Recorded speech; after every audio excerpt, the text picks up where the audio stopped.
De Copa do Brasil, quinta-feira para lá de especial para a torcida do Flamengo. O Flamengo já avançou à próxima fase, venceu mais uma vez o Bahia por 1-0, dessa vez todo Arrascaeta, boa jogada do Bruno Henrique, envolvendo o Léo Ortiz também. E do outro lado a gente tá aguardando aqui porque por enquanto vai dando Atlético Mineiro contra o São Paulo. 0-0, jogo empatado por enquanto. Vamos ver o São Paulo precisando de um golzinho na reta final para quem sabe garantir a classificação. Enquanto isso a gente vê imagens aí da única oportunidade realmente que o Bahia teve no jogo logo aos 5 minutos. O Everaldo perdeu essa oportunidade e depois o Flamengo controlou o jogo. Daqui a pouco a gente fala bastante desse jogo entre Flamengo e Bahia. Vitória do Flamengo, classificação. A gente vai ouvir o Tite e também os personagens do jogo. A gente volta para falar de São Paulo e Atlético Mineiro e São Paulo, porque o jogo acabou e o Atlético Mineiro está classificado à próxima fase da Copa do Brasil depois de vencer o São Paulo no Morumbi por 1-0. Segurou o 0-0 em casa, na Arena MRV, e o Atlético passa a próxima fase. Então nós já temos aí confrontos definidos de semifinais da Copa do Brasil. De um lado, a gente vai ter Flamengo e Corinthians. Sim, teremos esse confronto. O Flamengo, que vem chegando com facilidade às decisões de Copa do Brasil, não com tanta facilidade, mas com frequência, vem chegando às finais de Copa do Brasil. E o Corinthians, que está toda hora batendo semifinalista, apesar de todas as dificuldades que enfrenta ano a ano, né? E claro, do outro lado, a gente vai ter um Atlético Mineiro e Vasco. Portanto, pode vir para cá para a gente mostrar a nossa equipe, a nossa mesa aqui, que tem o Eugênio Leal, que tem também o Paulo Calçade, que tem o Jean Oddi, que tem o Vitor Birner, e a gente vai avaliar aqui essa classificação do Galo, também chegando a uma semifinal de Copa do Brasil depois de algum tempo. Tinha chegado no ano em que foi campeão da Copa do Brasil, campeão brasileiro, quase levanta a tríplice coroa, chegou também ali a semifinal da Libertadores da América. O Galo consegue mais uma vez chegar entre os 4 principais do maior mata-mata aí do futebol brasileiro, que é a Copa do Brasil. Então daqui a pouco a gente vai ouvir também o Zubeldia, a gente vai ouvir o Milito, a gente vai ouvir os personagens também. São Paulo se ressentindo de alguns jogadores que atuaram na data FIFA, o Atlético também utilizando atletas que atuaram na data FIFA, que estiveram convocados às suas respectivas seleções também, para reforçar o elenco, que é muito importante, é um caminho de título aí para esse Atlético Mineiro, já que no Campeonato Brasileiro a situação está tão complicada para o Galo brigando ali por vaga na Libertadores, por título, a distância já ficou muito grande aí para o líder do campeonato, que no momento é o Botafogo. Eugênio Leal. Na soma dos 180 minutos, me parece que realmente passou o melhor, né, Eugênio? Tudo bem? Tudo bem, William. Um abraço para você, os companheiros, Calçado, Jean, Birner, fãs de esportes. É um duelo muito equilibrado, né? Dá para dizer isso. Sim. Um duelo muito parelho. O Galo venceu o jogo do Morumbi. Carlos Eduardo Mansur, boa noite. Deu o que se imaginava pela vantagem que foi construída para os dois times na primeira partida, né? O Galo já havia vencido no Morumbi por 1-0, o Flamengo venceu lá na Fonte Nova também por 1-0. Hoje confirmaram as classificações. Boa noite, Mansur. Boa noite, Felipe. Boa noite, Alex, todo mundo que assiste o Troca. Eu acho que nos dois confrontos encerrados hoje, as classificações se justificam se a gente pesar os 180 minutos dos confrontos, né? Talvez o Flamengo não tenha sido tão superior ao Bahia na Fonte Nova, mas hoje no Maracanã o jogo foi muito mais controlado e o Flamengo teve claramente superioridade na maior parte do tempo do Maracanã. Do outro lado, o Atlético, quando jogou em São Paulo, conseguiu levar um jogo pro terreno que interessava a ele, contra o gol no final, num jogo bastante equilibrado. Não dá para dizer que o confronto de hoje tá um jogo muito desequilibrado de novo, acho que foram 180 minutos bastante parelhos, mas no todo o Atlético teve melhores oportunidades, teve mais chances do que o São Paulo. E aí é um debate pra gente ter mais adiante. Eu acho que foi mais um jogo em que o São Paulo, na hora que precisou construir o resultado, ofensivamente produziu menos do que precisava produzir, e isso vem acontecendo em algumas partidas quando ele enfrenta adversários que se defendem um pouco melhor. Mas no final das contas, eu acho que dos 180 minutos desses dois confrontos, Flamengo e Atlético foram melhores e chegam à semifinal. É por aí. Alex, boa noite. No confronto lá de Belo Horizonte, para um time que precisava vencer, né, o jogo, vamos fazer o seguinte então, já vamos voltar ao Maracanã, porque lá estão Jader Rocha, Renato Mendonça e também o Ramon. E eles vão conversar com a gente um pouco mais sobre essa passagem, eu diria, muito tranquila do Flamengo, muito acima daquilo que eu imaginava que fosse o jogo. O Bahia criou muito pouca dificuldade para o Flamengo. O Bahia, que costuma ser um time que cria oportunidades, deixa o adversário normalmente em maus lençóis durante as partidas, hoje teve um início razoável e depois pareceu entregue ao melhor Flamengo durante quase os 90 minutos, certo, Jader? Boa noite, meus amigos, bem-vindos. Sempre um privilégio, Felipe. Um abraço pra você, para o nosso Cadu Mansa, como diz o Alex. Grande Alex.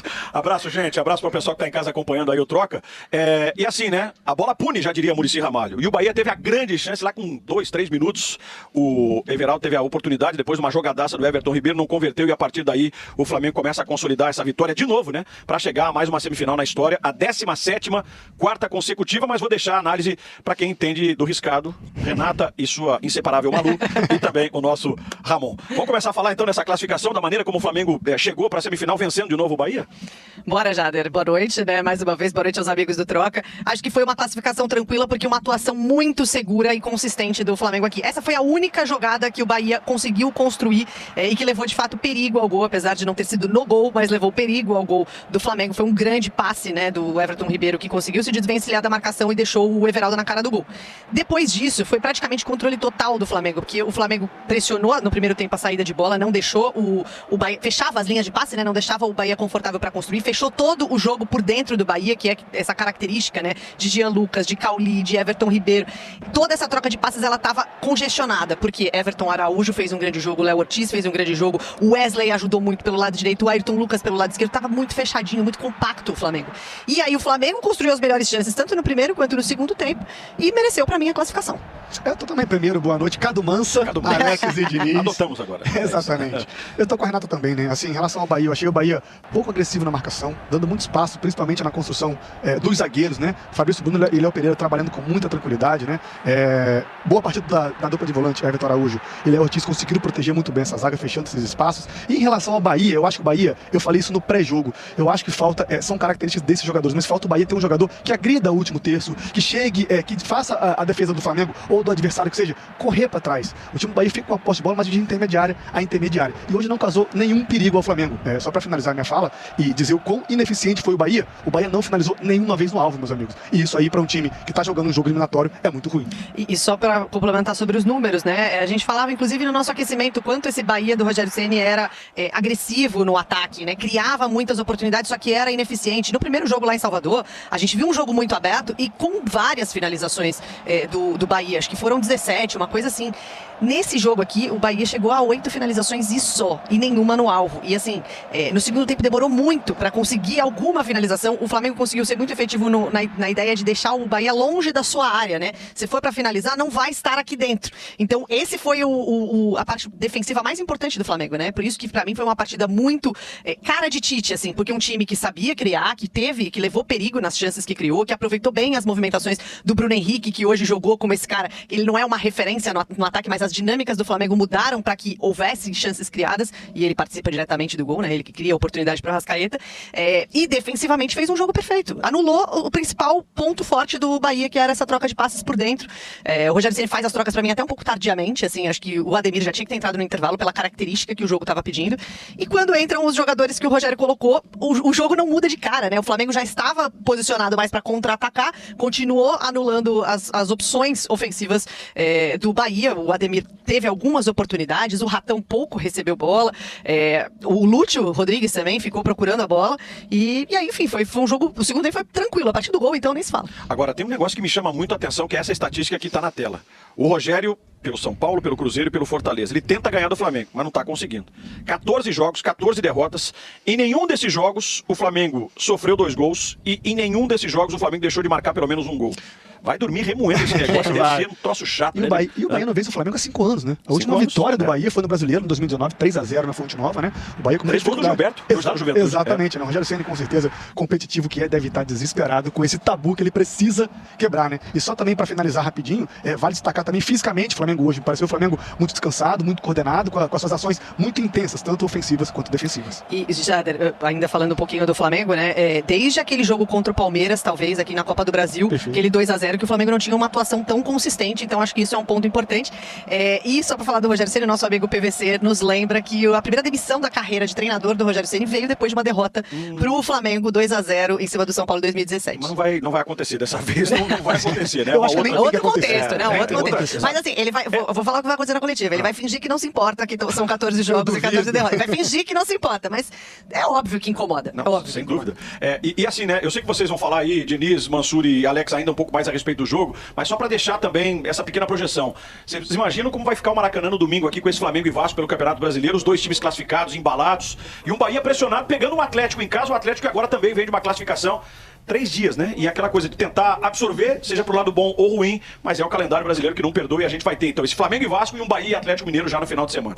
Promete muito domingo no Maracanã, né? Pra esse clássico carioca. E vocês estavam falando sobre o retrospecto do Rogério. Sabe o que chama também a atenção o saldo de gols dele nesses jogos, né? Porque nesses 14 jogos em que ele perdeu todos, o time dele só marcou 6 gols contra 28 gols sofridos. Impressionante. É um saldo de menos 22. Impressionante. Né? Para um técnico vitorioso, como é o Rogério Ceni, né? Nessa carreira que ele tem tem tido uma boa carreira até aqui, de títulos e tudo mais, não é normal você disputar 14 jogos contra o adversário e não conseguir sequer empatar nenhum, né? Então eu tenho certeza que ele deve estar engasgado com isso, mas mais chateado ainda com a perda da classificação e com a atuação do time dele. Acho que a atuação do Bahia deve deixar o Rogério mais bravo do que a eliminação e do que o retrospecto contra o Flamengo, porque ele que preza tanto por ter um time, né, que cria oportunidades, hoje não aconteceu. O Bahia foi uma presa fácil para o Flamengo aí no Maracanã. Deixa eu agradecer aqui ao Jader, a mamãe Renata, ao Ramon. Obrigado pela presença de vocês, meus amigos. Bom descanso para todos aí, hein? Sempre um privilégio e um dia eu vou filar essa pizza do Alex aí. Um dia eu chego lá. Pode vir, é só chegar que o Alex paga a pizza. Cada dia um paga aqui, é assim que funciona, viu? Duvido, hein? Eu acho que não. Eu nunca vi o Diniz pagar uma pizza no Coca-Cola. Porque você não tem aparecido por aqui, viu? Valeu, meus amigos. Bom descanso pra vocês aí. A gente vai continuar falando. Não acha, Mansur e Alex, que o Rogério deve estar mais bravo pela má atuação do Bahia do que pela eliminação ou esse retrospecto negativo contra o Flamengo? Porque o Rogério preza pelo bom jogo e o Bahia, pelo menos pra mim, fez um jogo muito ruim hoje no Maracanã, em que pese, né, claro, toda o bom jogo que o Flamengo fez, retomando um bom nível, né, tanto defensivamente quanto criando algumas boas oportunidades, mas foi muito abaixo o Bahia do que a gente imaginava, né? Pelo menos eu imaginava. Não, sim, o Bahia foi abaixo. Agora, assim, eu não usaria termos tão assim. Eu não acho que o Bahia, pra mim, não jogou mal o tempo todo. O começo do jogo foi razoável. O Bahia impôs ao Flamengo, se a gente olhar pelo ponto de vista tático do jogo, os primeiros 20, 25 minutos, o Bahia impôs uma dificuldade ao Flamengo. Se você olhasse os times sair, por exemplo, a saída de trás das duas equipes, a saída do Bahia era mais limpa que a do Flamengo. O Flamengo tentava pressionar a saída do Bahia com o Bruno Henrique junto com o Arrascaeta, com os volantes por trás, cuidando do Caio Alexandre, e a partir do momento em que o Everton Ribeiro começa a baixar, logo no primeiro lance, nos primeiros lances do jogo, ele começa a baixar para vir junto ao Caio Alexandre para fazer essa saída, e o Cauli e o Jean Lucas aparecendo por trás dos volantes, o Bahia conseguiu ter algumas dinâmicas de saída de bola que conseguiam ocupar esse espaço entre a pressão dos volantes do Flamengo e os defensores. Foi assim que se construiu o lance do Everaldo, assim que se construíram duas situações depois em que o Bahia não conseguiu dar sequência ao lance. E aí foi mais por erro técnico, não foi nem por uma inferioridade tática em relação ao Flamengo, mas por um erro de execução, porque os espaços chegaram a aparecer. Aos poucos o Flamengo foi conseguindo controlar esse tipo de situação e aí sim passou a sofrer bem pouco no jogo, e o Bahia passou a ser um time que tinha muito pouco de contundência, de agressividade, embora até no primeiro tempo tenha ficado um pouco mais com a bola do que o Flamengo. O que o Flamengo teve, o Bahia não teve. Primeiro, quando conseguia recuperar a bola, é um time mais vertical do que o Bahia, conseguia ter velocidade, atacar as costas dos defensores, e aí tinha jogadores para isso na frente. Acho que o Flamengo teve de fato o Léo Ortiz junto com o Everton Araújo numa partida de bom nível ali na proteção, quando o Flamengo conseguiu equilibrar um pouco do meio campo, e com bola, a movimentação do Gerson para dentro, do lado para dentro, gerou algumas alternativas ali entre volantes e defensores do Bahia. Fez um grande jogo, não, Mansur? O Gerson fez um jogo muito bom. Agora, o que chama a atenção do Flamengo, algumas coisas chamam a atenção do Flamengo. Porque o Flamengo segue sendo um time que parece estar sempre precisando encontrar soluções de emergência para uma quantidade enorme de ausências, né?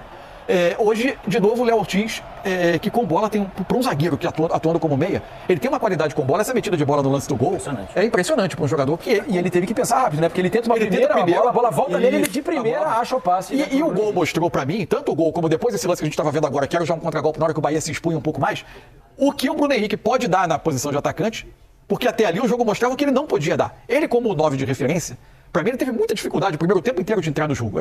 Era a posição mal resolvida do setor ofensivo do Flamengo. Quando você tinha a possibilidade de lançar o Bruno Henrique atacando espaço, com um pouco mais de espaço para correr, aí sim ele aparecia um pouco mais dentro das características dele. Para mim, a vitória do Flamengo, com uma atuação que eu considero boa do Flamengo, não considero uma atuação segura, mas melhor que as últimas, mas controlada.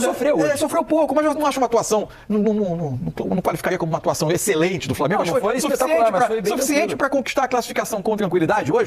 Mas, para mim, ela não apresenta a solução definitiva para uma questão que se apresenta para o restante da temporada, que é a ausência do Pedro. Para mim, como em todas as noites, falando muito de Copa do Brasil e de outros assuntos, de tudo que rola no mundo da bola, meu amigo, meu parceiro, meu irmão camarada, Júlio Gomes. Tudo bem, Júlio? Fala, Tomás, tudo bem? Um grande abraço para você, boa noite, obrigado pelas palavras. E Flamengo e Corinthians, né? Mais uma vez, decidiram recentemente a Copa do Brasil, e o principal, acabaram de jogar, uma partida em que o Corinthians vinha numa péssima fase, num péssimo momento. Agora o ânimo melhorou para os lados do Corinthians e ele mesmo assim conseguiu ganhar do Flamengo, né? Mesmo na lama, digamos assim, o Corinthians conseguiu ganhar do Flamengo. Falou que ia ser uma final, tratou como final, um jogo em que o Flamengo não tratou como final, e o Corinthians ganhou. E agora vai ser semifinal, né? Então agora vai ser uma semifinal, vai bradar o técnico, a dupla Dias, né? O pai e filho. E vai ser mesmo, vai ser uma semifinal entre Corinthians e Flamengo, em que com todo respeito ao Corinthians, o Flamengo é favorito, Tomás. O Flamengo é favorito, por mais que seja um clássico, é um clássico nacional, mas o Flamengo tem mais jogadores, né? O Flamengo tem mais jogadores do que o Corinthians, e hoje contra o Bahia o Flamengo mostrou que está de volta fisicamente. Não acho que tenha sido um jogo, assim, extraordinário do Flamengo, mas foi um jogo muito seguro defensivamente, e quando o Tite tem que armar o time para ser seguro defensivamente, ele sabe fazer isso como pouco. Ele é muito bom nisso. Vamos então ao gol da classificação do Flamengo, direto aí pro Maracanã com o uruguaio de Arrascaeta, que recentemente desfalcou o Flamengo contra o Corinthians e fez muita falta, né? Fez muita falta. Olha aí já o resultado da data FIFA, Arrascaeta de volta. Exatamente. E o Bruno Henrique acabou sendo o nome da eliminatória, porque ele faz o gol em Salvador e faz a assistência, dá o passe de gol pro Arrascaeta. Quer dizer, na ausência do Pedro e do Cebolinha, né? Na ausência dos dois, joga o Bruno Henrique e joga bem e consegue resolver as coisas. Resolver uma eliminatória que prometia ser muito complicada pro Flamengo. Thomas. Sem dúvida, sem dúvida. Bruno Henrique que hoje, ao contrário de boa parte dessa temporada, acabou sendo titular, né? E isso, sem dúvida alguma, foi importante pro Flamengo, já que fez um grande jogo o atacante Bruno Henrique. O Gerson foi do aeroporto pro campo, né? Tava com a seleção brasileira, se apresentou e já jogou. Mas um Flamengo que estava com outro ritmo já, Tomás. Era um Flamengo que claramente aproveitou a data FIFA. Claramente aproveitou para descansar jogadores, recuperar soldados ali, né? Recuperar alguns nomes, essencialmente o Arrascaeta, mas não só isso. Você vê que era um time mais em cima, né, do jogo. Um time aceso, ligado. É exatamente o que eu disse, foram 3 semanas atrás, né? O jogo de Salvador. Aconteceu exatamente como eu previa. O Bahia teve uma incrível falta de ambição lá em Salvador. Ele precisava ter tentado aproveitar aquele jogo em que ele jogava em casa, em que ele tinha tempo de descanso e o Flamengo estava esgarçado fisicamente, cheio de desfalques. Ali eu acho que o Bahia perdeu a chance da classificação, que seria inédita para a semifinal, Tomás. Faltou ambição ao Bahia. E a gente está vendo aí muitas chances empilhadas pelo Flamengo no primeiro tempo e por muitas vezes o Bahia deu muito espaço e o Flamengo podia ter caprichado um pouquinho mais nos contra-ataques. Aí o Bruno Henrique faz certinho, né? No meio de 3 jogadores ele consegue ainda cavar um escanteio. E a gente vai mais uma vez ver a jogada do gol, um lance espertíssimo do Bruno Henrique. E do Léo Ortiz. Também. Porque é um bate-rebate ali e o Léo Ortiz acaba dando o passe de gol pro Bruno Henrique criar a assistência pro Arrascaeta. O Léo Ortiz, o Léo Pereira, o Fabrício Bruno, esses caras fizeram um grande jogo, Tomás. E termina nesse momento, Júlio, só cortando um pouquinho seu raciocínio, lá em Belo Horizonte. Eu acho que o Flamengo e o Atlético Mineiro são times que a gente poderia tranquilamente esperar que estivessem lá antes de começar o torneio. E o Corinthians e o Vasco. O Corinthians tem chegado muito recentemente, então a gente não pode considerar como uma zebra. Mas ele vinha desde a fase inicial, né? Vinha desde a primeira fase. E o Vasco também. E o Vasco... Os dois disputaram para não cair no ano passado na Série A. Sim. E os dois, teoricamente, também começam esse Campeonato Brasileiro disputando para não cair, né? O Corinthians continua lá, o Vasco já se recuperou futebolisticamente falando. Mas são 2 favoritos. O Atlético contra o Vasco, o Flamengo contra o Corinthians, sim, são favoritos. Eu acho que as 4 partidas de quartas de final eram partidas muito difíceis de apontar um favorito. Atlético Mineiro e São Paulo, Bahia e Flamengo, pelo momento do Bahia físico e pelo momento do Flamengo, físico e esportivo. Juventude e Corinthians também pelo momento dos dois. São Paulo, Atlético, eu já falei, Vasco e Atlético Paranaense também pelo momento dos dois. Era muito difícil apontar favoritos, sim, nesses 4 jogos de quartas de final e no momento em que eles foram disputados. Agora, na semifinal, eu acho diferente. Eu acho que existe uma vantagem para o Flamengo, existe uma vantagem para o Atlético Mineiro. Agora, são semifinais, são clássicos brasileiros, a gente não sabe quem vai decidir em casa. Ou vai ser a dobradinha de favoritos, Flamengo e Galo, ou vai ser a dobradinha de azarões, Vasco e Corinthians. Isso já é certeza, porque o Flamengo e o Vasco, quando um joga uma partida em casa, o outro tem que jogar fora. O sorteio da CBF que vai decidir os mandos vai ser um sorteio simples. A e B, né? Aquela coisa de 1 a 10, eles fazem a bolinha lá. Sim. Se for par é um, se for ímpar é outro e tal. O que sair vai determinar que ou o primeiro jogo vai ser no Rio para Vasco e Atlético, consequentemente em São Paulo para Corinthians e Flamengo.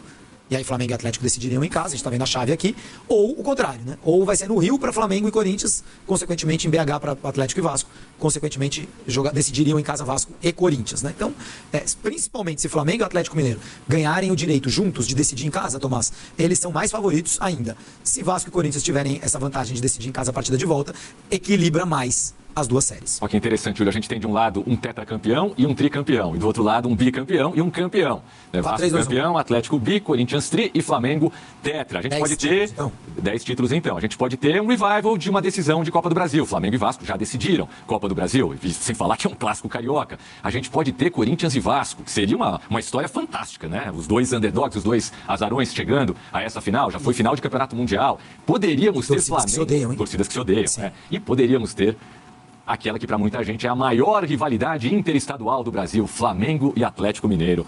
Mas isso já foi superado, eu acho, hein, pro Flamengo e Palmeiras. Pode ser que sim, mas Até porque é uma rivalidade mais por parte do Atlético do que do unilateral, Flamengo. tipo Corinthians Internacional, né? Exato, Mas muito por parte do Atlético. Claro que o... Mas seria uma outra história espetacular, Sim, né? seria.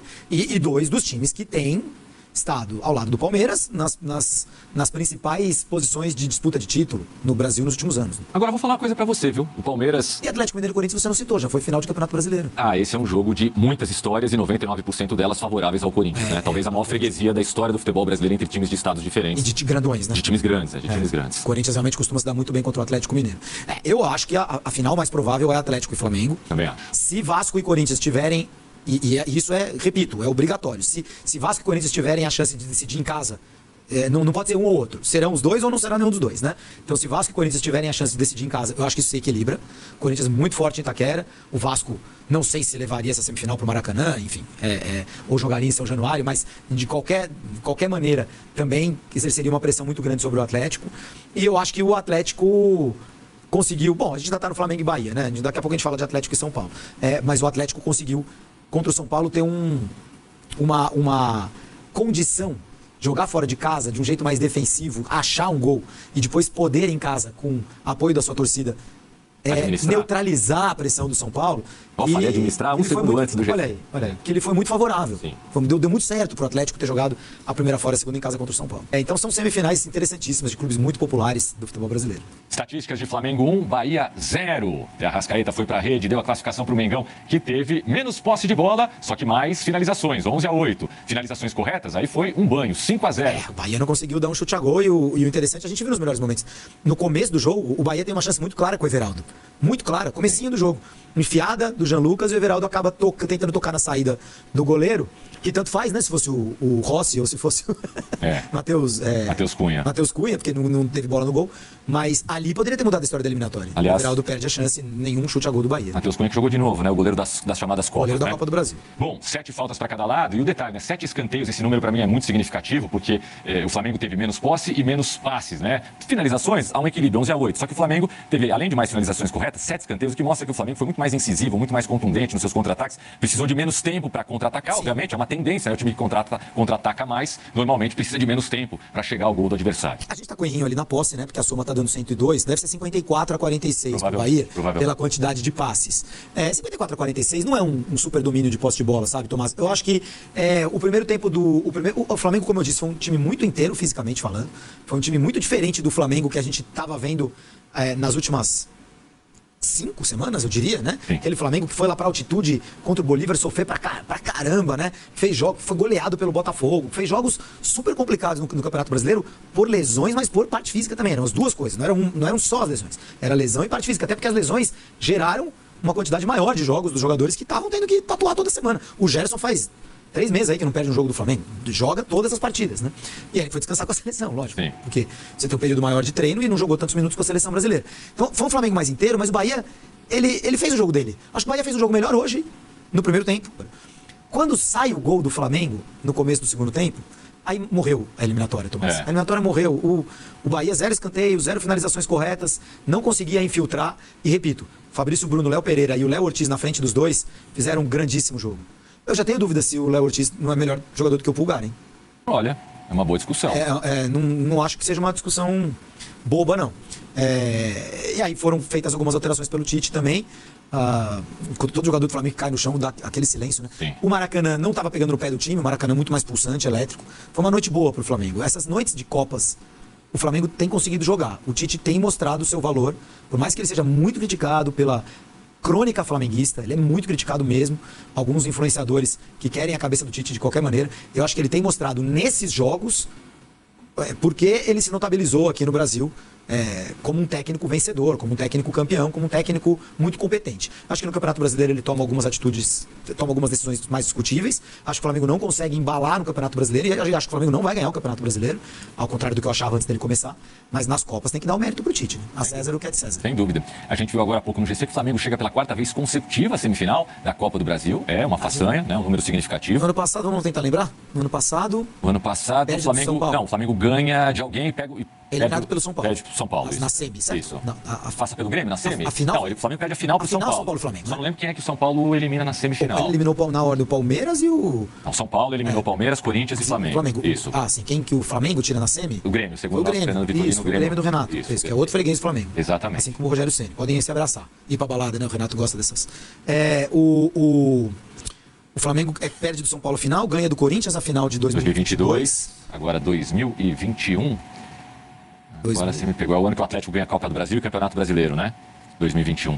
2021. Agora quem? Nossa, é tanto jogo, né? O Atlético Mineiro ganha do Atlético Paranaense na final. O Atlético Paranaense elimina o Flamengo na semifinal. Na semifinal. Acho que exatamente. É isso. Vencendo por 3-0 no Maracanã, primeiro jogo, né? Foi um negócio desse. Alguma coisa. Ou o jogo da volta. O jogo da volta, se eu não me engano. Né? E 2020? 2020 foi aquela que o Palmeiras ganha a final contra o Grêmio. Sim, agora o Flamengo ele cai de maneira precoce, não sei se contra o próprio Atlético Paranaense. Porque 2020 Não, 2019 é do Flamengo. Não, 2020 é o Palmeiras contra o Grêmio. Sim. O Grêmio tira o São Paulo na semi e o Palmeiras tira o América Mineiro. Perfeito. Então o Flamengo chega em 21, 22, 23 e agora 24. Perfeito. 4 é isso aí. E Corinthians e Flamengo são duas equipes que vêm se enfrentando muito de 2018 para cá. Em 2018 eles fazem a semifinal da Copa do Brasil. Jair Ventura, da dancinha, grande Jair Ventura, era o técnico do Corinthians. O Corinthians elimina o Flamengo com um gol do Pedrinho, na Neoquímica Arena. Perde a final pro Cruzeiro. Perde a final pro Cruzeiro. E aí desde então já são 3 encontros, 4 agora, e o Flamengo levou o melhor em todas. Eu acho que logo no ano seguinte, em 2019, na Copa do Brasil, o Ilharão faz um gol de cabeça, o Flamengo elimina o Corinthians com 2 vitórias. E aí tem o ano de 2022 com os encontros nas quartas de final da Libertadores. O Flamengo ganha os 2 jogos, passa com tranquilidade pelo Corinthians. E na final da Copa do Brasil, aí o buraco é mais embaixo. São 2 empates, 0-0 em São Paulo, 1-1 no Rio de Janeiro, quando joga melhor o Flamengo. Segundo jogo, Juliano faz o gol do empate. E nas penalidades, o Flamengo com o gol do Rodinei acabou vencendo o Corinthians e ficando com o título. Então,